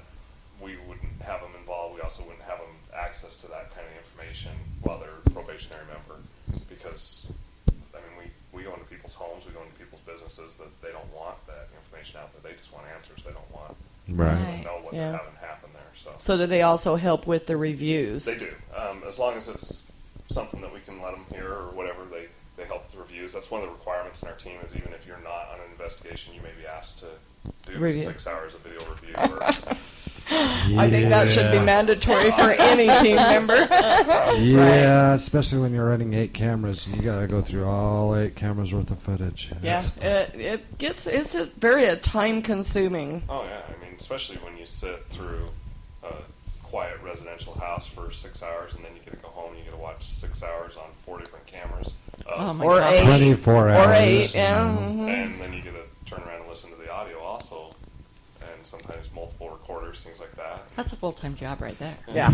Your eyes start playing games after a while, and you're staring at the monitor, but you're really not seeing what. You're like going. I do have to say that cats are one of the most entertaining things when you're doing video review. Oh yeah. They seem to know where the camera is and lay down in front of it, and Yeah. Just kind of put on a show. some of the time it's like you see them in a camera and then they're in front of another camera so quick it's almost like they are going through walls. I mean, they're so fast. And maybe they did. Maybe that was the thump you heard. It's another cat. Yeah, it's a cat learning how to go through a wall. It's not a ghost, it's a cat. You know, you just walk around and you look for those little dents in your wall, just maybe about a foot off the ground. There you go. Yeah. See, our house is really interesting because we have all the wood flooring. So when our cat gets in one of those spaz modes, it starts running real fast and he can't stop and boom, right into the wall. Love that. So, For sure. but cats have also been able to cause false positives as well. Yeah, it's always good to know your environment. Right. We've been in some locations where we've had people saying this is happening, and when we've gone back and watched the video, all of a sudden we find there's a cat, there's some kind of animal, rat, mouse, Yeah. raccoon. Well, I think I was going to say a lot of our job is debunking. Right. Mm-hmm. You know, we've got to find the explainable for their unexplained occurrences. Exactly. Yeah, because not everybody is all excited for it. They want, they want to find out what's going on, and they're afraid or whatever. We've gone into locations where they are into it. They know this is all paranormal. It's this person. We know it. Haven't heard them. Haven't seen them. But this is what they're doing, and we know it's because they used to sit at this desk. Right. But then you actually follow through, and you kind of try to recreate what they're having happen, and a lot of it is so natural an explanation. Yeah. But it's just those little things. I mean, one of the ones we did was it was at a real estate office, and they had a ball that they'd come in the morning, and it was a good 20, 30 feet from where they'd left it the night before. And where they left it, there was a box in a corner, and they threw it on top of this box. And if the box was organized underneath, that ball can't come off. But there was samples in the box for like paint colors and all this kind of stuff. And if you went through that and just kind of threw them in there, the ball would sit there, air conditioner kicks on, Ball and falls the balls off. fall off. Right. And the funny thing about the ball is it didn't just like roll right to the spot. It did this long, like 15-minute process of rolling throughout the building by the slants and shapes of the floor, and it ended up in the same spot every time.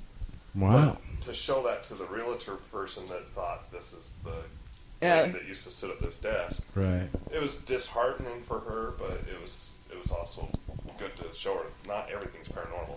And yet, for something like that, you don't even need to show them the video. Just say, look. Yeah, that's what we did. She was there Watch. with us, and I was just like, I got to figure out the ball. It's driving me nuts. Right. Because it's in the same place every time. If it's a child or somebody messing with you, It's going to be in a different location every time. They're going to leave it somewhere. They're going to stick it where you're going to trip over it, or Right. you open a door and it's going to fall on your head. There. Sounds more like a kid. Or you open the door and it flies right at you. Son of a... I mean, at that location, we still had things we couldn't explain. We had our base set up in the kitchen of it, and standing in there talking, and had the fridge open. Tried to reopen the fridge, and it was one of those fridges that you had to and we heard the handle because it's an old. Yeah. And we heard it, and the fridge. Wow. Opened.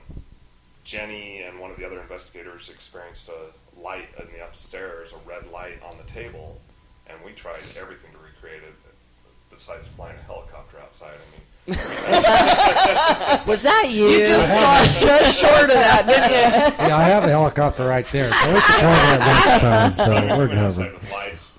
The guy, one of the people that worked there, her husband had a construction truck with all kinds of lights on the back. Had him backing out of driveways across the street, driving up and down the road. Couldn't recreate that light. So. Well, quite frankly, I personally think it's almost as fun to try to debunk stuff. Yeah, it is. I mean, because you really got to get creative on some of the experiments you try to replicate. Exactly, especially when things aren't happening, then it's always fun to go try to debunk the things they said have happened. Or if so much is happening that it's like, this is continually happening, there's got to be a natural explanation. Now, with that being said, I've came across this myself because I've handled plenty of residential cases. Have you found it at times to be harder to convince somebody it was not paranormal than if you were to convince somebody it was paranormal? Yeah. You have those people, I don't care what you say. You know. Well, and one of the ones that we've done not too long ago even, she was very convinced. Her husband wasn't, but she was. Right. And even after show her the K2 is a relay point for something because you can walk outside and you can find it like there was sandstone. Right. And so it was bouncing off the sandstone, some kind of radio wave something, because you could go out, you could follow it up on an angle away from it, you could follow it on an angle through it, right through her house, through the levels of the walls. Wow. And showing that she's still, it was still paranormal. Yeah. I think the more paranormal point was the fact that she had multiple animals. One of them was a feral cat. She had birds that talked. I mean, of course you're going to hear things at night. Yeah. Especially if you have birds who talk. Get out. Who taught you that? Damn bird.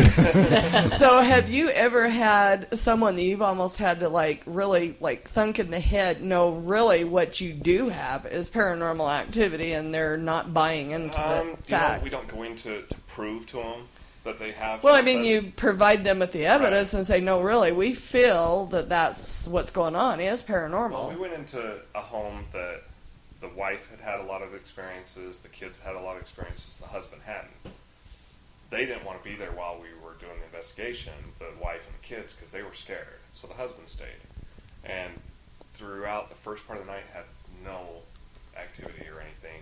But then towards the end of the night when we were kind of getting aggressive, saying, you got to leave the kids alone if there is something here, you're not allowed in this room, started getting, I don't even know how to explain it, it almost sounded like a kid having a temper tantrum in the closet, kicking the wall, throwing things inside the closet, and he's sitting like 2 feet from this closet. He knows there's nothing in that closet, and so that changed. So he was having He changed colors. Yeah, He's like, having okay, a I holy believe. grail moment. So it was an interesting experience. I mean, Have you ever investigated with your team in a place that you felt really dangerous spirits or danger I've to never. them? It's one of the things I've always asked people to bring me to somewhere. I've never experienced. I'm right there with you. I'm right there. Let's I've go. never experienced anything I Yep, would say me too. is evil. Okay. My theory is you got good people, you got bad people, you got nice people, you got mean people, you got kids, you got jokesters, whatever. Why would they be any different in death than they are in life? At least they have Right. Yeah, they're rights or not. something like that. Yeah, Yeah, I'm that makes under that sense. same impression. Me too. They are the same, Exactly. in the Yeah. hereafter as they were here. You got an ornery old man in life. He's Yeah. going to possibly be an ornery old man in death. Not Right. every personality is going to take to everyone that's present in the group that night. Right. The spirit may find you very abrasive, and he just does not like you. Therefore, he's going to give you a good push. Right. Yeah, You know? exactly, Or exactly. Maybe it's a child, and they can sense that, gee, that guy's got 3 kids or 5 kids. I think I'm going to hang near him, so he's going to have all the experiences that night. So, yeah, I can kind of see how that would, kind of transcend life and death. Right. Right. And Personality-wise. I'm not saying there isn't evil, so I mean, don't get all No, upset. I understand. No, But yeah. I haven't experienced it myself. I haven't experienced something that I open a door and there's red eyes glowing and I can feel the evil. coming at me. Nobody's head spinning. And I have experienced something very, very negative, like a very negative person. In fact, one of the first experiences with a ghost box that wasn't just static and noise was getting swear words to come out of the ghost box. And not things that you're going to hear on the radio. Wow. It'd be more like what George Carlin's going to tell you or something. Wow. That level of swear words coming out of the ghost box. So this guy was not only a sailor, but he was also a trucker and a construction worker in his previous life, right? We only got it in one room of that house, and it only worked when you had it by the window. So, and they had done their own blessings and stuff and had told whatever was in their house to stay out of the house.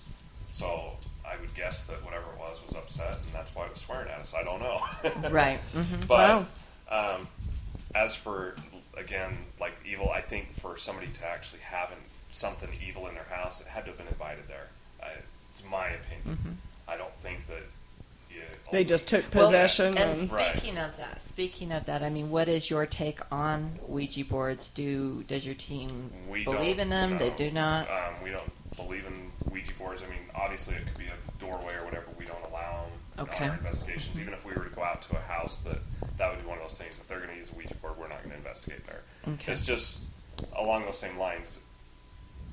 It's an open invitation. Yeah. Right. Exactly. In my opinion, in our team's group opinion, you have to invite something evil to have something evil there. Okay, so are there other types of investigations that you prefer to defer investigating? I mean, obviously, if you were to do your homework prior to an investigation, find out they're over there doing devil worshipping and, pentagrams in every room. I mean, I'd say, let me set up some cameras. I ain't staying. Just let me throw out my cameras. I'll pick them up tomorrow. Before we do an investigation, we do not background check on them, but we do look at the property. We talk to the people. We do a thorough history with them, asking them what their background is. Just because somebody practices witchcraft or something like that doesn't mean we're not going to go in there.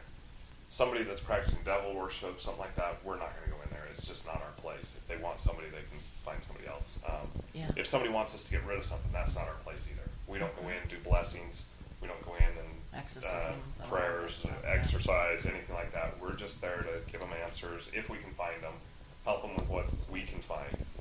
Anything beyond that is they're going to have to get their clergy or. So do you at least assist them in finding the help that they need? Currently we don't.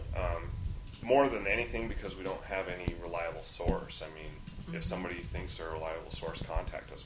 We'll talk to you and see. I mean, there you go. Oh, contact us on Tip Online and we'll forward your information because we need you too. So don't skip the middleman here. Just as many cases as we take, there's as many cases where people want something removed or they want a blessing on their house, and it's like. Do you kind of know that then up front from your interview with them and the review of the history and so forth? We do an on-site usually interview, unless it's something that's quite a travel. We do an on-site with them, talk to them first, and kind of go through the house a little bit with them and get our own sense of what's going on. Because it's kind of disturbing when you've talked to somebody multiple times and everything. You've told them these are the guidelines. You got to be upfront with this, and then you get out there and. Find out. First thing out of their mouth is, "Where's the TV cameras? Where's Jerry Grant?" We run into that quite a bit too. We've had entire investigations planned where we were making hotel reservations, everything, and at the last minute they haven't got this through their head, even though we've told them 4 or 5 times that we aren't the TV crew. We're not bringing TV cameras. We're not filming an episode, and all of a sudden they realize this, and they're like, "Oh wait, we don't want you. We thought you were bringing cameras." Oh wow. Okay. So it had nothing to do with the paranormal. It was more about the fame. Yeah. Well, and that's the kind of investigation you don't really want to do anyway. Exactly. So. Well, what do you think about the paranormal entertainment as far as the TV shows and everything? How do you think that has impacted people and the way they're addressing possible paranormal situations now? I think it's had a big impact because, I mean, originally when you first saw even Ghost Hunters, you'd go 4 or 5 episodes and not have a piece of evidence, or you might have a whisper or something. The original, yes. Yeah, the original.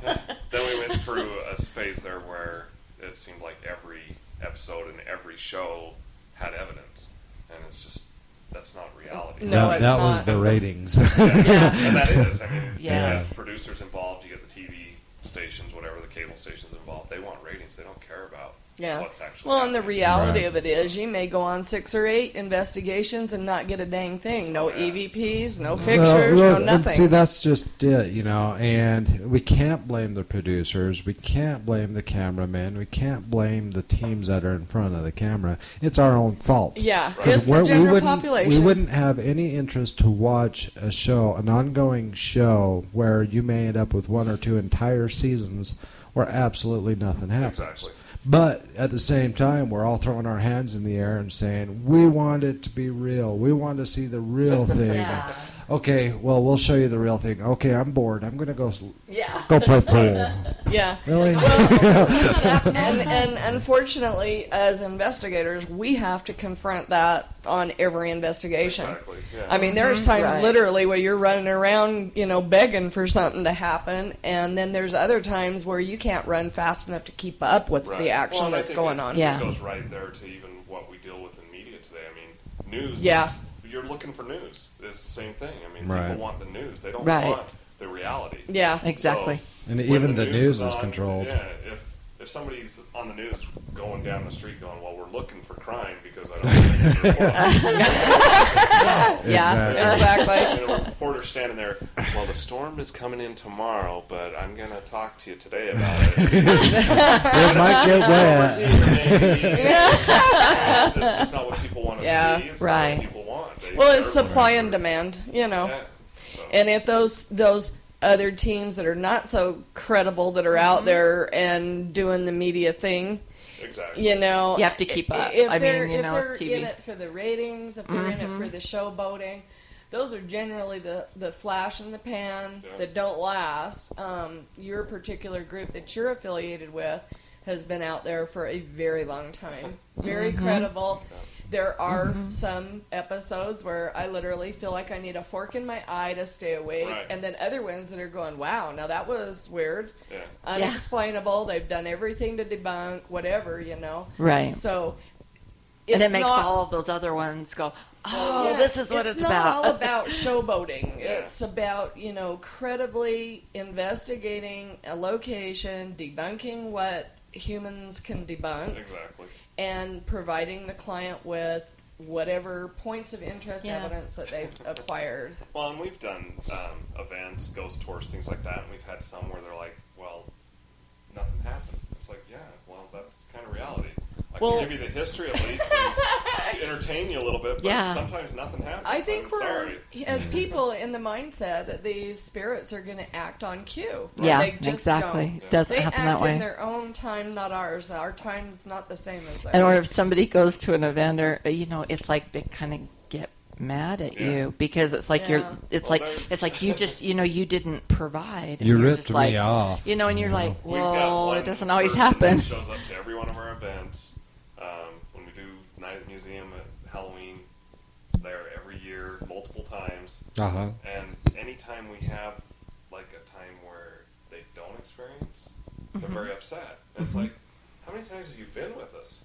I mean, if you don't like it, don't come back. I'm sorry. Yeah, really. But this is an event for Reality check. Yeah. We don't do a whole lot of events to raise our own money. We do them for. We've done them for theaters that are trying to revamp a theater. We do them for the Union Station. Utah County Jail was one of the few that we used to do for our own, and then we. I wish I could have gone there. Yeah, we Yeah. did some of our own at the Union Station, but it's actually not the easiest to set up to do fundraisers. Right. Oh no, it's incredibly Sometimes, hard, yeah. and you guys did such an awesome job last fall at Union Station. I can't praise you guys enough. That went off without a hitch. Well, I think it opened up a big niche here in Utah for it. I mean, because it really was the largest event that had taken place, and I think we had a good turnout. It was well Oh, yeah. orchestrated. Very well orchestrated. And, it yielded a lot of good evidence. Yeah. A lot of people had some really terrific I think experiences. almost anybody there that had any ability to have an experience got to have some kind of experience that night. What are you looking at me for? Except Josh. I was He was in the trailer. I was Stuff on the, I was going to say, I the kept trying to microphone, send him out to him, but I can't even talk. And while, I mean, we had some experiences I couldn't substantiate, people getting scratched, things like that, but during those same times where people were having some of those, we had things happen like through an Ovilus. We were in the second set of vaults, and we heard, "I'm going to get you," and then over the radio, we hear that somebody got scratched. Wow. And so then we got some girls there in the group and stuff, and they're kind of getting antsy and stuff about it, and then it said, "I'm going to get you again." Wow. And the girls that were in the room, they were gone. Wow. Chicken. But then some of the others that really wanted evidence, they're like ready to Yeah. pounce on the Ovilus and sit there all night. I mean, Yeah. because it was unique. Because if you know anything about an Ovilus, you don't. It's not supposed to be able to say a sentence. I mean, right. It's just Yeah. words. Yeah. So tell us again what your upcoming events are. Well, we have the Garden Library coming up, which is public, just speaking, going over things about paranormal and kind of what ghost hunters do. And then we've got Night at the Museum coming up in October. We're also doing another public appearance in Sweetwater County Library. That's September 7th. And we'll also have a booth with some other paranormal teams here in Utah at Comic-Con. So Yeah, we're really Great. looking forward to that too. Come. Yeah, that's gonna be. This is the first one that they've had here in Yeah. Utah, so I'll be kind of excited to see how it all pans out. And Well, and it's growing fast. I mean, I don't think they had any idea that Comic-Con was going to be as big as it was here in Utah. They started out with such a small location. I know they did. And now it's they've taken over the huge. Salt House, and they've sold out most Yeah. of their space. I mean, their Artist Alley, which is one of the largest artist alleys they've done, is sold out. And they've given us a fairly large space. Not given us, but we have a fairly large space for the paranormal teams. And everybody's so excited, you know. Yeah. So It's going to be a real good event. Time to get exposure for yourself, your group, your Right. cause. Well, and if you're into ghost hunting, Yeah. Ben Hansen's going to be there, and then Brett Griffith and Amy Burney from TAPS are gonna Wow. be there. Really? Amy's coming. Are they going to be Yay. hanging out with you? Come on. They're going to be in the paranormal booth. Oh, area, wow. So they'll probably have their own that's section. great. I'm going to be hunting you Yeah, I was down. going to say, we'll be there, man. I'll be volunteering with You Fear want to come Factory. sit on the show? Come sit on the show real quick. Come on, let's go. Yeah, I'll be no volunteering doubt. with Fear Well, Factory, but I'll be looking. I was going to say, and that's awesome that we can get such big names here in the little old state of Utah. Right. Well, Utah's got such a good history for it, and actually probably has some of the highest concentration for the small areas like Salt Lake and Ogden. It's not spread out like you go to back east and you got a plantation, Yeah. and then you got 100 miles away you got a fort. Right. Things like that. It's kind of more condensed, and there's still a lot of that spread out too, but we've got a lot of condensed area with a lot of history. Not just that, but we also have a lot of courts in our mountains and in our Yeah. hills. Yeah, and for it sure. holds a charge. I mean, that's where I got a lot of that quartz up there from, is in the mountains. Yeah. In Ophir. Right. So, but I think all that kind of Fantastic. takes place. So, what's an email address that somebody could reach out? For me, it's Nate at PITeamofUtah and .com. .com. On the Facebook page, you can post on there, send us a message, anything like that, or you can just do admin at PITeamofUtah if you're submitting like a letter or anything of interest where you want to try to join the team. So. All right. And is there any last minute shout outs? Anybody you want to say hi to? Wish you were here, Jenny. Things like that. I know Jenny was trying to be here, so next time we'll have some. Yeah, more for team sure. Here, For sure. Well, with that being said, I want to just kind of finish it out with thanking you for coming on the show tonight, talking more with us. It's always fun because Yeah. we never know what we're going to Definitely. talk about when the show starts. True. And it's just like as soon as the mics turn on, the conversation starts flowing, and hey, there you go. I'm willing to talk about just about anything. Like we do a lot of discussions on Facebook, and Right. they go everywhere from UFOs to Batman one night. Oh, wow. Bigfoot, because of the sighting that not too long ago, the sighting that was in Provo Canyon, we had quite a few discussions about Bigfoot. There was a Bigfoot sighting? Yeah. Oh, yeah. It was last year, I guess. Yeah. Oh, I wow. remember They that. said there was some national video about it and stuff Yeah. that went around. And Really? There was also a goat man in the Yeah. hills north of here. Yeah. But it was a guy dressed up in a goat outfit. Oh, okay. Yeah. there's actually some Wandering recent around the hunters mountains. up north that have said they're seeing Bigfoot again. So there's I actually was a gonna say- couple of Bigfoot groups that want to do Yeah. some. I think Finding sometimes, Bigfoot was here in northern Utah Yeah. at one point. I believe that was 2 seasons ago, though. Yeah, there's an area up above Ogden actually that has just unbelievable number of sightings, and along the river there in Ogden they've had Really? sightings. So, Yeah, they're gonna shoot one time and realize, oh crap, that was just a hairy guy. Sorry. Whoops. Well, we're going camping this weekend, so I'll tell you what I find. Yeah, I was going to say, take that camera. Yeah. Hey, just pull the trailer behind you, set up some surveillance. All right, around there you camp. go. There you go. You never know what sneaks into You camp never when you're know. asleep. So. But yeah, once again, thank you for coming on the show tonight. We're really excited to hear more about some of these events as they take place, and yeah, I mean we'll put the offer out there if you want us to come and do a live broadcast. I mean we'd love to do Union Station and even some of these other events. Just let us know, and we'll come out there and Fantastic. do live shows, because not everybody's always to make the events. They're always kicking the dirt when Right. wishing, I wish I could be there. But this way we could have them here, have them there, even though they couldn't make it there. If that In the makes any physical, sense. in the physical sense. In Yeah. spirit. Yeah, it's not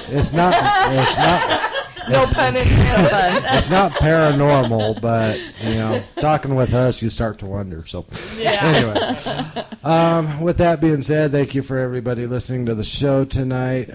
Don't forget to tune in next Tuesday for Paranormal Entertainment Talk Show. I have no idea what Kevin has booked for that show, but it's there. And we also have TIPA Online, and looks like we have a group called Paranormal Analysis League booked. So we'll put out some more information on them and who they are, what they're all about. Then don't forget, next Thursday night is really going to be an interesting show. It's going to be about near-death experiences. We have 2 guests that are going to be coming on the show. They haven't ever met each other, but they're going to be sharing their experiences with us, and we're going to kind of compare both of their stories and see how much of it, pertains Paralleled. to one another. Yeah, and they're from opposite sides of the United States. One's on the West Coast, one's on the East Coast. Right. So it's going to be That's an gonna be a good entertaining show. show for sure. We definitely expect that we're all going to be able to sit back and learn from it. Of course, that's what TIPA Online is, the informative paranormal access. It's not all about us. We're not all about just making people celebrities. It's about sharing information, sharing experience, learning to grow together and work with one another. If you're unable to work with one another and you're just all about yourself, this is probably not the place for you.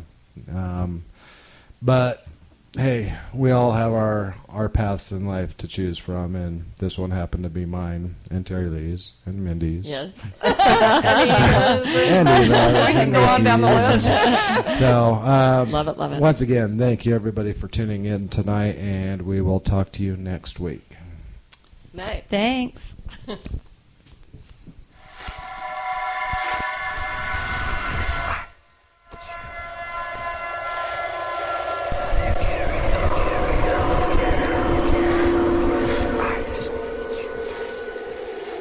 To warn you, the doom is to stay. Go, go, go, go, go.